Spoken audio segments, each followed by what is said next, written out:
New fashion era for lease or sale. For more details, contact 9966116399.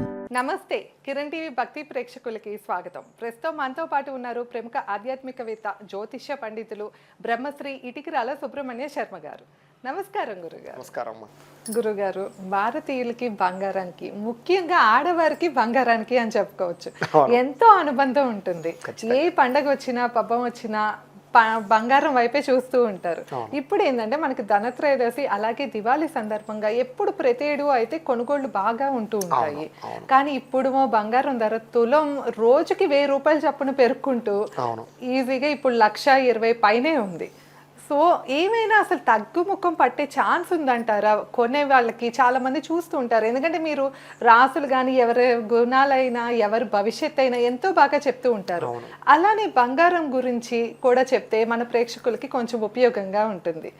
ఒకవేళ ఇప్పుడు ఏమైనా chance ఉందో తగ్గుకు ముఖం పడటానికి, లేకపోతే 2026లో కూడా ఎలా ఉంటుందో ఒకసారి తెలియజేయండి. తప్పకుండానమ్మా. అయితే ప్రధానంగా ఏంటంటే ఎవరైతే ఈ వీడియో చూస్తున్నారో వీళ్ళందరూ కూడా నేను చెప్పినట్టుగా కనుక మీరు పెట్టుబడి పెట్టినట్లయితే మీరు తక్కువ సమయంలోనే కుబేరులు అవ్వడం ఖాయం. అయితే చాలా మంది ఇప్పుడు ధనత్రయోదశి వస్తుంది. ఇప్పుడు రేపు మనకు 18వ తారీఖున శని త్రయోదశి, ధనత్రయోదశి, అలాగే ఇవన్నీ కూడా కలిసి వచ్చేసాయి. సంక్రమ దినం అన్నీ కలిసి వచ్చేసాయి.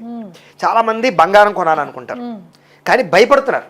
కారణం ఏంటి? బంగారం రేటు చాలా పెరిగిపోయింది, ఏదో రాను తగ్గిపోతుందేమో, చూసి కొందాం, ఆగి కొందాం, ఏదో అనాలిసిస్ చేస్తున్నారు కదా.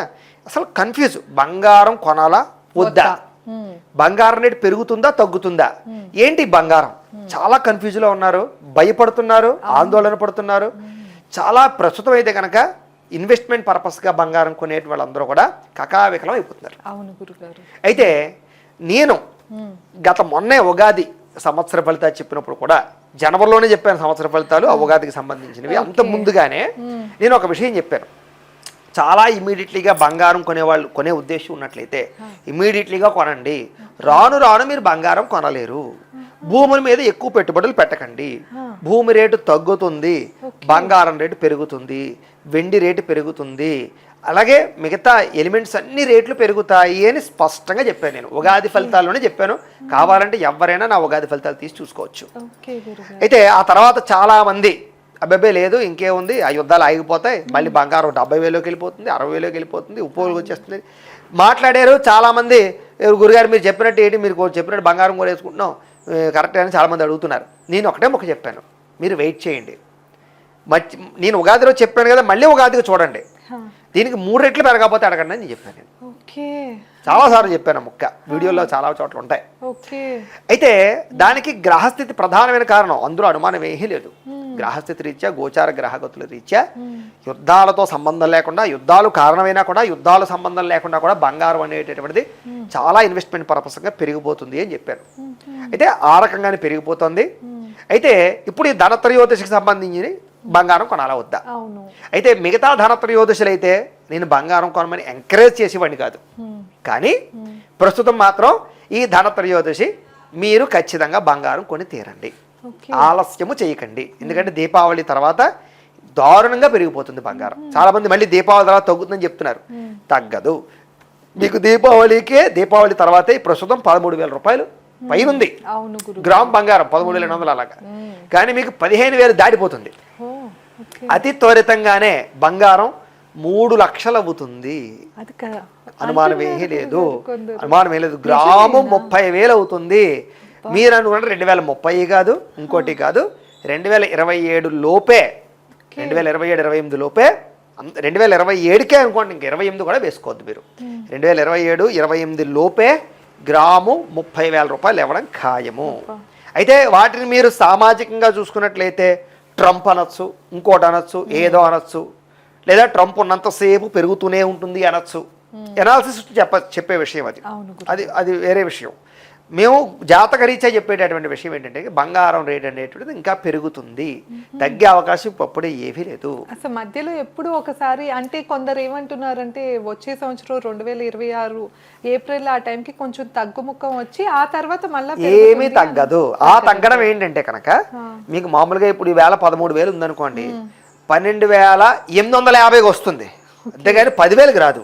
ఓ, చిన్న చిన్న చేంజెస్ తప్ప 100 ఎక్కువ మార్పు చూడలేదు. 500 పెరుగుతుంది, 100 తగ్గుతుంది, 400 తగ్గదు, 300 కూడా తగ్గదు. 500 పెరిగితే 100 తగ్గుతుంది. మీరు 500 పెరిగినప్పుడు ఆగి 100 తగ్గిన కొనుక్కోండి, కలిసి వస్తుంది తప్ప 500 పెరిగి 100 తగ్గింది ఇంకో 100 తగ్గాక కొందామని చూస్తే 510కి వెళ్తుంది మళ్ళీ.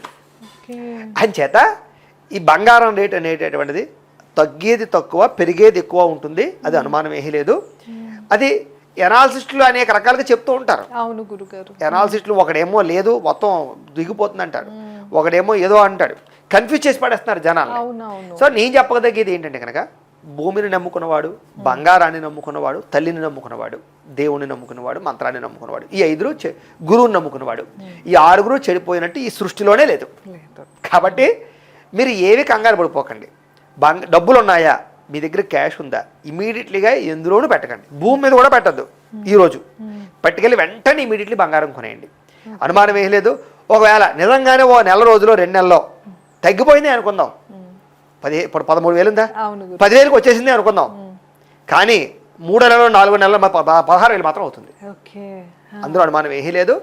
ఓ సంవత్సరం పోయినా పర్వాలేదు మాకు వెయిట్ చేస్తాం అనుకునే ప్రతి ఒక్కళ్ళు కూడా ఖచ్చితంగా మీరు బ్యాంకులో ఉన్న డిపాజిట్లన్నీ తీసి పడేయండి, ఇమ్మీడియట్లీగా బంగారం కొనేయండి. అంటే నా మాట మీద నమ్మకం ఉంటే. ఎందుకంత కాన్ఫిడెంట్గా చెప్తున్నానంటే గోచార గ్రహగతుల రీత్యా రాబోయే ఉగాదికి సంబంధించినటువంటి పంచాంగం కూడా ఆల్రెడీ వచ్చేసేయి, వాటికి సంబంధించినటువంటి విషయాలన్నీ కూడా తెలుసుకున్నాము. దాని ప్రభావం రీత్యా కూడా బంగారం రేటు పెరిగే అవకాశం కనపడుతుంది. అయితే ఏమన్నా అసలు బంగారానికి జీవితానికి వ్యవహారానికి సంబంధం ఏంటి? లేదా బంగారం కొంటారు బాగానే ఉంది, బంగారం ఉండాలంటే అప్పుల పాలు అయిపోకుండా, బ్యాంకు రుణాల్లోకి పోకుండా చాలా మంది బంగారం ఉంటుంది, కానీ 50% బంగారం ఎక్కడ ఉంటుంది? తాకట్టులో ఉంటుంది, అది రోజు మళ్ళీ రావట్లేదు. సో అలా బంగారం కొనేయడమే కాకుండా ఇంట్లో ఆ ఆభరణాలు నిల్వ ఉండాలంటే, బ్యాంకులో పోకుండా తాకట్టులో పోకుండా ఉండాలంటే ఎవడు అనుగ్రహం కావాలి? కుబేరుడు అనుగ్రహం కావాలి. అయితే ఇక్కడ డౌట్ వస్తుంది, కాబట్టి బంగారం లక్ష్మీదేవి స్వరూపం కదా, కుబేరుడికి సంబంధం ఏంటి మధ్యలో అంటే? లక్ష్మీదేవి బంగారం లక్ష్మీదేవి స్వరూపం, అంటే యజమాని, ఓనర్ ఆవిడ, కానీ కాపలాదారుడు ఎవరు ఇక్కడ? కుబేరుడు కాపలాదారుడు, సెక్యూరిటీ గార్డ్ కుబేరుడు. సో వచ్చిన బంగారం బయటికి పోకుండా చూడాలంటే గేట్ వేయాలి అక్కడ కుబేరుడు వచ్చి మధ్యలో. కాబట్టి కుబేరుడు అనుగ్రహం మీకు అందరికీ కావాలి. అందుకనే లక్ష్మీ కుబేరం పూజ ధనత్రయోదశి రోజు ఖచ్చితంగా చేయాలి. ధనత్రయోదశి రోజు ఖచ్చితంగా ఎవరికైతే డబ్బు కావాలో, డబ్బు నిలబడాలో, బంగారం కావాలో, ఐశ్వర్యవంతులు కుబేరుడు అవ్వాలో, వీళ్ళందరూ ఖచ్చితంగా ఇంట్లో చేయవలసిన పూజ, అన్నిటికన్నా ముఖ్యమైన పూజ లక్ష్మీ కుబేర పూజ. ఇది చాలా మందికి తెలియదు, తెలిసినా చెయ్యట్లేదు. కారణం ఏంటంటే మన పెద్దలు చేయలేదు. లేనిపోయిన కొత్త సాంప్రదాయాలు ఎందుకు? అమాయకత్వం మాటలు. మన పూర్వీకులు సెల్ ఫోన్లు వాడలేదు, మన పూర్వీకులు టెక్నాలజీని వాడలేదు, మనం మానేసి పడుకుంటున్నాం ఇంట్లో, తెలుసుకుంటున్నాం, చేస్తున్నాం. మన పూర్వీకులు ఈ ఆరోగ్య సూత్రాలు లేవు, మనం తెలుసుకుంటున్నావా? మన పూర్వీకులు చొట్టలో బీడీలు కాల్చేవారు, అవి క్యాన్సర్ అని తెలిసి మానేసామా? అలాంటి మార్పులు వచ్చినప్పుడు పూజలో మార్పులు ఎందుకు రాకూడదు?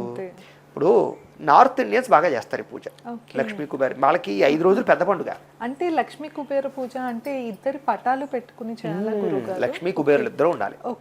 గణపతిని కూడా పెడతారు చాలా చోట్ల, లక్ష్మీ గణపతి కుబేరుడు కలిపి. ఇంకొకటి ధన్వంతరి అని కూడా, అన్ని కలిపి పెడతారు. అయితే ఇది ఎక్కువ నార్త్ ఇండియా విపరీతమైనటువంటి ఇంట్రెస్ట్ గా చేస్తారు. ముఖ్యంగా మార్వాడీసు, షావుకారులు అక్కడ ఉండేటటువంటి వాళ్ళ స్టేట్లు అందరూ కూడా చేస్తారు. వాళ్ళకి ఇదే పెద్ద పండుగ. మనకి సంక్రాంతి అవి ఎలాగో మనం పెద్ద చేసుకుంటామో, వాళ్ళకి దసరా బేభత్సం. దసరా అయిపోయిన వెంటనే 5 రోజులు పండుగ. ఏంటి? ధనత్రయోదశి, నరక చతుర్దశి, దీపావళి అమావాస్య, బలిపాడ్యమి, యమ విధియ, ఈ 5 రోజులు సెలవులు. కొట్లన్నీ చూసుకోండి, మీకు ఇక్కడ ఈ హైదరాబాద్లో చుట్టుపక్కల చూసుకోండి, మార్వాడి షాపులన్నీ సెలవే. వాళ్ళు ఇంక 5 రోజులే ఇంకా వాళ్ళు పట్టుకోలేము. ఇంకా ఇల్లంతా ఎలా ఉంటుందంటే నిజంగా లక్ష్మీదేవి గృహం అన్నట్టు ఉంటుందన్నమాట. చాలా అందంగా తయారు చేసుకుంటారు వాళ్ళు. మొత్తం ఇంట్లో ఉన్న డబ్బు బంగారం అంతా అమ్మవారి దగ్గర పెట్టి ఎంతో భక్తి శ్రద్ధతో పూజ చేస్తారు. అద్భుతమైన స్వీట్లని నైవేద్యం పెడతారు, బంధువులతోటి పిల్లలతోటి పంచుకుంటారు. నిజంగా వాళ్ళ భక్తే భక్తి. అందుకనే దైవం భగవంతుడు కూడా వాళ్ళని అనుగ్రహిస్తాం. కారణం ఏంటి? ఎవరికి ఎవరి మీద భక్తి శ్రద్ధ ఉంటాయో వాళ్ళ దగ్గర భగవంతుడు ఉంటాడు. మనం మొక్కుబడి పూజలు చేస్తాం, పిచ్చి పూజలు. అలా కాదు, పరిపూర్తిగా విశ్వాసం చూపించేయాలి భగవంతుని మీద. ఇప్పుడు నేను అదే చెప్తున్నాను. ఈ ధనత్రయోదశి కనుక మీరు నేను చెప్పినట్టుగా ధనత్రయోదశి పూజ చేసుకోండి ఇంట్లో భక్తి శ్రద్ధతోటి. మీకు కుదిరిగానే ఐశ్వర్యం పెరగకపోతే నేను నిరుడు చెప్పాను, నేను ధనత్రయోదశి పూజ చేయించి వీడియో పెట్టాను, ఈ పూజ చేసుకోండి మీకు వచ్చే సంవత్సరాన్ని మీకు ఇది 2 అవుతుంది అని. నేను చెప్పిన వీడియో చూసి పూజ చేసుకున్న ప్రతి ఒక్కరికి, లక్ష్మీ కుబేర పూజ చేసుకున్న వాళ్ళకి రుణబాధలు పోయాయి, ఐశ్వర్యం కలిగింది. చాలా మంది చెప్పారు, గురుగారు ఇది సామాన్యమైన పూజ కాదండి, మేము చేసుకోలేదు పూర్వం ఎప్పుడు, కానీ ఇప్పుడు చేసుకున్నాక మార్పు కనపడింది అని. అంత శక్తి ఉంటుంది. అయితే అసలు ఎవడి కుబేరుడు, ఎక్కడి నుంచి వచ్చాడు, ఏంటి ఆయన వృత్తాంతం, ఎందుకు చేయాలి పూజ అన్నట్లయితే కనుక అసలు మొట్టమొదటి కుబేరుడు మొట్టమొదట గుణపతి అనేటటువంటి పేరుతో ఉండేవాడు. అయితే చాలా మంచివాడు, బుద్ధిమంతుడు, సౌమ్యుడు, కానీ చెడిపోయాడు కొన్నాళ్ళు పోయిన తర్వాత. గుణనిధి అని పేరు అనమాట ఈయనకి. అయితే బ్రాహ్మణ కుటుంబంలో పుట్టాడు. పుట్టిన తర్వాత చిన్నప్పుడు వ్యసనాలు బాగా అలవాటైపోతే ఏం చేశాడంటే ఇంకా వాళ్ళ చుట్టూ వీళ్ళ చుట్టూ తిరిగి తాగుడు, వ్యసనాలు రకరకాలన్నీ అలవాటైపోయి డబ్బులన్నీ పాడు చేసేసాడు. ఆఖరికి తల్లిదండ్రులు సంపాదించుకున్న ఆస్తి కూడా సర్వనాశనం చేసేసాడు. ఎప్పుడైతే ఆ రకంగా సర్వనాశనం చేసేసాడో తినడానికి తిండి కూడా లేని పరిస్థితి, ఎవరికి, తల్లికి తండ్రికి అందరికీ కూడా బీభత్సం అయిపోయింది. అంటే ఇంక ఆఖరికి కొంతకాలం పోయిన తర్వాత విరక్తి వచ్చేసింది. చిచ్చి నా వల్లే మొత్తం అందరూ నాశనం అయిపోయారు, తల్లిదండ్రులు నాశనం అయిపోయారు, అందరినీ పాడు చేస్తాను నేను అని విరక్తి వచ్చేసి ఏం చేశాడంటే దూరంగా వెళ్ళిపోయాడు. దూరంగా వెళ్ళిపోయి ఒక పెద్ద పాడుబడినటువంటి ఆలయం కనపడితే శివాలయం, అందులోకి వెళ్ళిపోయాడు. అందులోకి వెళ్ళిపోయిన తర్వాత భయం వేసింది. చీకటి పడేసరికి భయం వేసేసి ఓం నమ శివాయ, ఓం నమ శివాయ, ఓం నమ శివాయ అనుకుంటూ శివనామస్మరణ చేసుకుంటూ ఉండేవాడు. చేసి ఏం కళ్ళవి కనపట్లేదని చెప్పేసి ఏంటంటే దీపం పెట్టాడు. అక్కడ నూనె ఒత్తులు అవి ఉంటే దీపం పెట్టాడు. దీపం వెలిగించి దీపజ్యోతి కాంతుల్లో ఆ భయంతో బిక్కుమని ఆకలి దప్పికలతో ఉన్నాడు అనమాట. చర్వక్షణాలు అవి నీరసం వచ్చేసి నిస్సత్తుతోటి ఓం నమ శివాయ, ఓం నమ శివాయ అనుకుంటూ ఉంటే అలాగే చచ్చిపోయాడు గుళ్ళో. ఎప్పుడైతే ఆ రకంగా చచ్చిపోయాడో ఆలయంలో శివనామస్మరణ చేస్తూ దీపం వెలిగించి చనిపోయిన కారణం చేత శివసాన్నిధ్యాన్ని పొందాడు. శివసాన్నిధ్యాన్ని పొందిన తర్వాత ఆ తర్వాత విశ్రవసుడు అనేటటువంటి ఒక అద్భుతమైనటువంటి యోగ పురుషుడికి జన్మించాడు. విశ్రవసుడు తర్వాత ఏమో ఆవిడ పేరు ఇలవి. విశ్రవసుడు ఇలవి అనేటటువంటి ఒక అద్భుతమైనటువంటి ఋషీశ్వరులకి సంతానంగా పొందాడు. విశ్రవసుడికి ఇంకో భార్య కూడా ఉంది. ఆవిడ పేరు ఏమిటంటే అంటే కనుక కైకసి. విశ్రవసుడికేమో ఈయన పుట్టాడు కుబేరుడు, అందుకని ఆయన పేరు వైశ్రవణుడు అని పేరు వచ్చింది. విశ్రవసుడికి పుత్రుడిగా పుట్టాడు కాబట్టి వైశ్రవణుడు అని పేరు వచ్చింది. మరి ఇంకో భార్య ఉందని చెప్పాను కదా విశ్రవసుడికి, ఆయనకు పుట్టినటువంటి వాళ్ళే రావణాసురుడు, విభీషణుడు, కుంభకర్ణుడు, వీళ్ళందరూ కూడా. అంటే దీన్ని బట్టి అర్థం అవుతుంది ఏంటి, కజిన్ అనమాట. అంటే అన్నదమ్ముల పిల్లలు, కుబేరుడును రావణుడును వీళ్ళందరూ కూడాను అన్నదమ్ముల పిల్లలు అనమాట. పుట్టాడు. అయితే పుట్టిన తర్వాత పూర్వజన్మలో మరి శివ సాన్నిధ్యంలో చనిపోయాడు కదా, చేత శివభక్తి ఆ జ్ఞానం పూర్వజన్మ జ్ఞానం ఉండిపోయింది బాగాను. అందులో ఏం చేశాడంటే కాశీ వెళ్ళిపోయాడు. కాశీ వెళ్ళిపోయి అక్కడ లింగ ప్రతిష్టాపన చేసి కాశీ ఒడ్డు గంగ ఒడ్డు దగ్గర ఘోరంగా విపరీతంగా తపస్సు చేశాడు. ధ్యానము అనుష్ఠానము చేశాడు, శివార్చన చేశాడు. ఆ అర్చన కారణం చేత పరమేశ్వరుడు ప్రత్యక్షమై ఆయనకి కుబేరుడుగా పోస్టింగ్ ఇచ్చాడు. అంటే ధనానంతటికీ కూడా కోశాగారాలన్నిటికీ కూడా నవనిధికి అధిపతిగా చేశాడు. నవనిధులు ఉంటాయి, నిధులు అంటారు చూసారా, ఆ నిధులన్నిటికీ కూడా అధిపతిని చేసి పడేశాడు. ఎప్పుడైతే అంత నిధులకి అధిపతిని శివుడు చేసాడు, అందుకనే చాలా మంది ఐశ్వర్యం కావాలంటే ఎవరినెవరిని పట్టుకోవాలంటారు. శివుడిని మించిన ఐశ్వర్యాన్ని ఇచ్చేవాడు అవలేడు. కుబేరుడికి కుబేరుడు స్థానం ఇచ్చింది శివుడు. చేత ఈశ్వర ఐశ్వర్యకారక అన్నది కారణం దీనికే, దీని గురించే. చేత ఐశ్వర్యవంతుడు కుబేరుడు అయిపోయిన తర్వాత ఈయన ఏం చేశాడు, సరే అద్భుతమైనటువంటి లంకా నగరాన్ని నిర్మాణం చేశాడు. అందుకని లంకా నగరం చూడండి మీకు ఎంత అద్భుతంగా ఉంటుందండి. వజ్ర వైడూర్య మరకత మాణిక్య బంగారపు ప్రాకారాలతోటి కుబేరుడు నిర్మాణం చేశాడు. అది రావణుడు వచ్చి దెబ్బేశాడు. సరే అద్భుతమైనటువంటి లంకా నగరం అంతా కుబేరుడిది. అద్భుతమైనటువంటి లంకా నగరం నిర్మాణం చేశాడు. సరే కొన్నాళ్ళు పోయేసరికి రావణాసురుడికి ఆ లంకా నగరం చూసేసరికి కుళ్ళుతనం వచ్చింది, కుళ్ళుమతనం. సరే ఇదంతా రావడానికి గల కారణం ఎవరు, శివభక్తి. కొంతమందికి ఏంటంటే ఒకరిని చూసి ఓర్వలేరు, అది మంచిగానే చెడైనా సరే. రావణాసురుడు కూడా అలాంటి వాడు ఓర్వలేక ఏం చేయాలి, ఎందుకు వీటికి ఇంత గొప్పదనం వచ్చింది, ఓహో శివభక్తి, మనం కూడా శివభక్తులు అయిపోదాం, శివారాధన చేద్దాం, శివ తపస్సు చేద్దాం అని బేపత్సంగా శివ తపస్సు చేసాడు రావణాసురుడు కూడా. మహాఘోర శివభక్తులు అయిపోయాడు. చేత ఒకటి వల్ల పని అవుతోందని తెలిస్తే మనం ఎందుకు పట్టుకోము, చేత శివుడు మించిన లేడని తెలిసిపోయింది. ఘోరంగా తపస్సు చేసేసరికి శివానుగ్రహంతో ఈయనకి విపరీతమైన శక్తులు వచ్చాయి. అంత శక్తి రావడం వల్ల కుబేరుని పోరాడగలిగే శక్తి వచ్చింది. కుబేరుడితో యుద్ధం చేసి పోరాడేది. కుబేరు కూడా తట్టుకోలేకపోయాడు. ఒరే బాబు, నీతో నేను యుద్ధాలు అవి చేయలేను రా బాబు, నా వల్ల అవ్వదు, నీకు చాలా శక్తి వచ్చేసింది అని చెప్పేసి తరిమి కొట్టేశాడు. కుబేరుడు వచ్చేసాడు. లంకా నగరాన్ని ఆక్రమించేసుకున్నాడు రావణాసురుడు. పాపం ఏం చేయాలో తెలియక కైలాస పర్వతం దగ్గర మళ్ళీ రాజధాని నిర్మాణం చేసుకుని కుబేరుడు అక్కడికి వెళ్ళిపోయాడు. అని చేత లంకా నగరం అవడదురా అంటే కుబేరుడే. సరే, ఇంకా కలియుగం దగ్గరకు వచ్చేసరికి వెంకటేశ్వర స్వామివారికి వివాహం సమయంలో కూడా వెంకటేశ్వర స్వామివారికి అప్పు ఇచ్చింది కూడా కుబేరుడే. అంచేత ఎవరికైనా అప్పు కావాలన్నా కూడా కుబేరుడి దగ్గర వెళ్ళే పరిస్థితి దేవతలంతటి వాళ్ళు. అంత విశేషమైనటువంటి శక్తిని సంపాదించుకున్నాడు కుబేరుడు. అంచేత చాలా గొప్ప వ్యక్తి. అయితే ఈ కుబేరుడు ఈ రకంగా ఉద్భవించిన కారణం చేత కుబేరుడు అందరికీ కూడా ధనానంతరికి కూడా అధిపతి అయ్యాడు అనమాట. అయితే ఎవరైతే ఈ రోజు కనుక అలాంటి కుబేరుణ్ణి ఆరాధన చేస్తారో, అర్చిస్తారో, పూజిస్తారో, ఖచ్చితంగా వాళ్ళందరికీ కుబేరుడు అనుగ్రహం కలిగి ఇంట్లో సిరికి, సంపదకి, ధనానికి లోటు ఉండదయ్యా అని చెప్పేసి విశేషం. అందుకనే ఖచ్చితంగా ఈ ధనత్రయోదశి రోజున మీరందరూ బంగారం కొనండి, లక్ష్మీ కుబేర పూజ చేసుకోండి, బంగారం అక్కడ పెట్టుకుని. అందుకనే ఈ రోజు ముఖ్యంగా ఈ ధనత్రయోదశి రోజున ఎలిమెంట్స్ కొనమంటారు. అంటే ఇవన్నీ కూడా నేను చెప్పాను కదా, నవనిధులకి అధిపతి. అలాగే లక్ష్మీ అనుగ్రహం కలగాలన్నా ఈ వస్తువులన్నీ లక్ష్మీ స్వరూపం. బంగారం ఎందుకు కొనమంటారంటే బంగారం లక్ష్మీదేవి స్వరూపం. కాబట్టి అమ్మవారు మన ఇంటికి ఆ రోజు వచ్చినట్లయితే చాలా అదృష్టమని నిలబడుతుంది అని ప్రతీక. కాబట్టి చక్కగా పూజ చేసుకోవడం, అవన్నీ సామాన్లన్నీ అక్కడ పెట్టుకోవడం, కొత్తగా కొనమంటారు. అందుకనే కొత్త వస్తువు ఏదైనా తేవాలి. ముఖ్యంగా కొత్త వస్తువు తేవాలంటే మంచి మిక్సీలు, ఫ్రిడ్జ్లు, ఇనప వస్తువులు కాదు. ఈ మధ్య ఇనప వస్తువులు కొని తెచ్చుకుంటున్నారు. కొత్త వస్తువు అంటే బంగారం ముఖ్యంగా కొని తెచ్చుకొని పెట్టుకుని పూజ చేసుకున్నట్లయితే చాలా బాగుంటుంది.